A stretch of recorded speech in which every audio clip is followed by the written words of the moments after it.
following presentation, we'll talk about the research behind the use of the Slump test and evidence about its use and neuromobilization techniques. This slide is just a written format of a video to follow that will demonstrate the actual Slump test technique. This is a good reference to demonstrating what positive results should look like. Research done by Mobilization in 2008 looked at Slump test versus straight leg raise in patients with lumbar disc herniations. The Slump test is actually a reliable and sensitive physical examination tool used for suggesting a diagnosis, while the straight leg raise is more specific in identifying patients with disc herniations with root compression. Research by Negral in 2012 looked at the combination of slump stretching and a treatment program with mobilization and stabilization exercises that actually significantly improved non-radicular low back pain. The following video again will demonstrate the Slump test and neuromobilization techniques.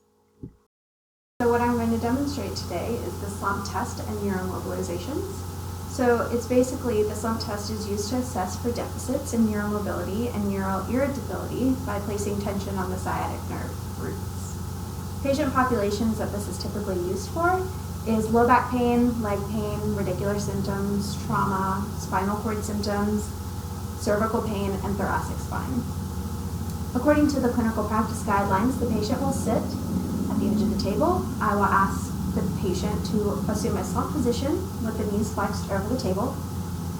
And then the trunk will be flexed actively. You would have passive cervical flexion, passive knee extension, and passive dorsiflexion sequentially added to perform the test.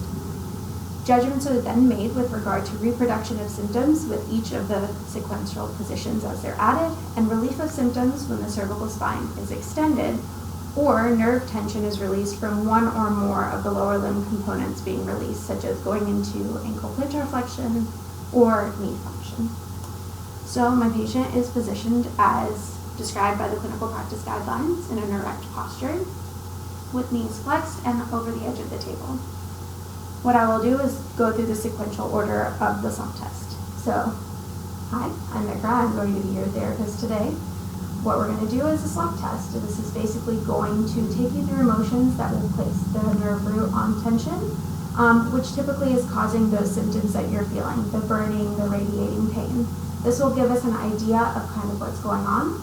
It is a sensitive test, so it will let us know what is going on, but may not give us a definite diagnosis. Okay?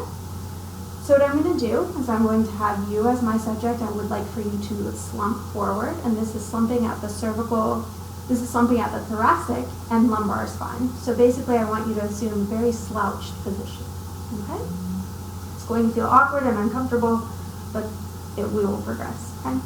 So what I'm going to do is I'm going to hold the subject's neck here so that I can take them into passive cervical flexion.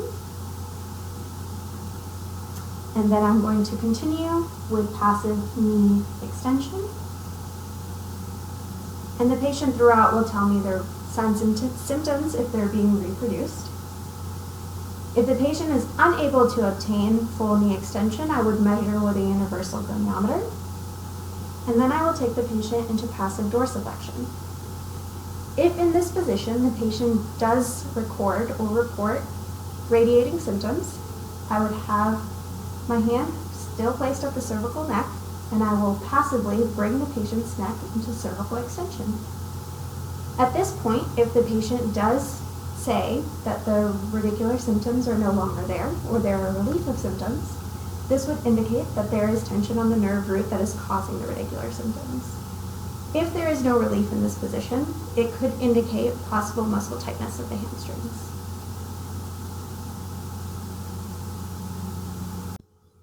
If the patient indicated that there were relief of symptoms with cervical extension that indicated neuromeningeal tension or tension on the sciatic nerve roots, the patient may utilize a neuromobilization technique called the sacral plexus glide.